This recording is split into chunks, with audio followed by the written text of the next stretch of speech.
Dewan Perwakilan Rakyat Republik Indonesia resmi memutuskan penambahan jumlah komisi dalam masa bakti 2024-2029, di mana jumlah komisi meningkat dari 11 menjadi 13 komisi.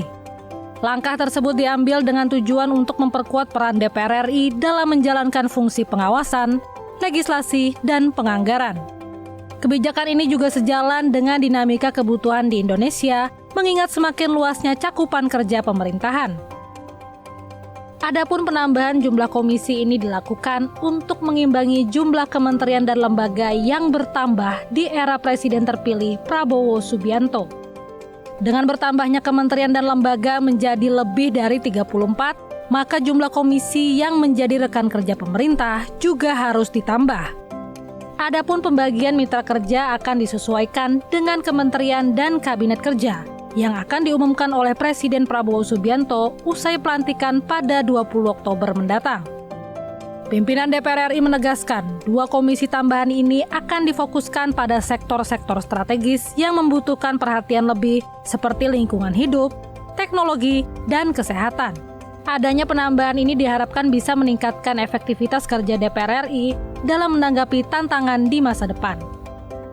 Sampai saat ini memang rapat konsultasi yang kemarin kami lakukan sesuai dengan mekanismenya baru menentukan jumlah komisi dan jumlah pimpinannya, juga jumlah penambahan 1 badan yang ada di DPR.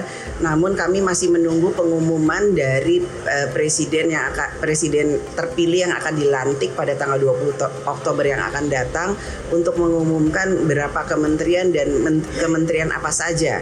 Dari sana baru kami akan mengetahui jumlah atau kementerian tersebut untuk kami kemudian sinergikan atau selaraskan dengan komisi-komisi yang ada di DPR ini yang sudah disepakati berjumlah 13 komisi.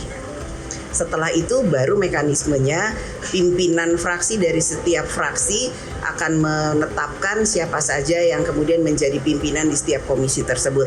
Itu merupakan hak dari setiap pimpinan fraksi untuk mengumumkan siapa saja pimpinan di komisi-komisi tersebut. Jadi bukan hak dari pimpinan DPR. Kami menunggu kementerian diumumkan terlebih dahulu, baru kami akan mengumumkan mitra-mitra dari masing-masing komisi yang tadi sudah dibamuskan, di rapat konsultasikan, demikian. Hanya jumlah komisi yang dibentuk dan badan yang dibentuk. Selain menambah jumlah komisi dari 11 menjadi 13 komisi, DPR RI periode ini juga sepakat membentuk AKD baru, yaitu Badan Aspirasi Masyarakat. Badan ini nantinya akan memiliki 6 tugas utama, antara lain menampung aspirasi masyarakat secara langsung dan tidak langsung, menghimpun serta menelaah aspirasi masyarakat, serta menyampaikan hasil penalaran kepada AKD terkait untuk ditindaklanjuti. Lebih lanjut, Badan Aspirasi Masyarakat juga bertugas untuk memantau tindak lanjut oleh AKD, serta melakukan tindak lanjut atas laporan masyarakat yang bersifat umum.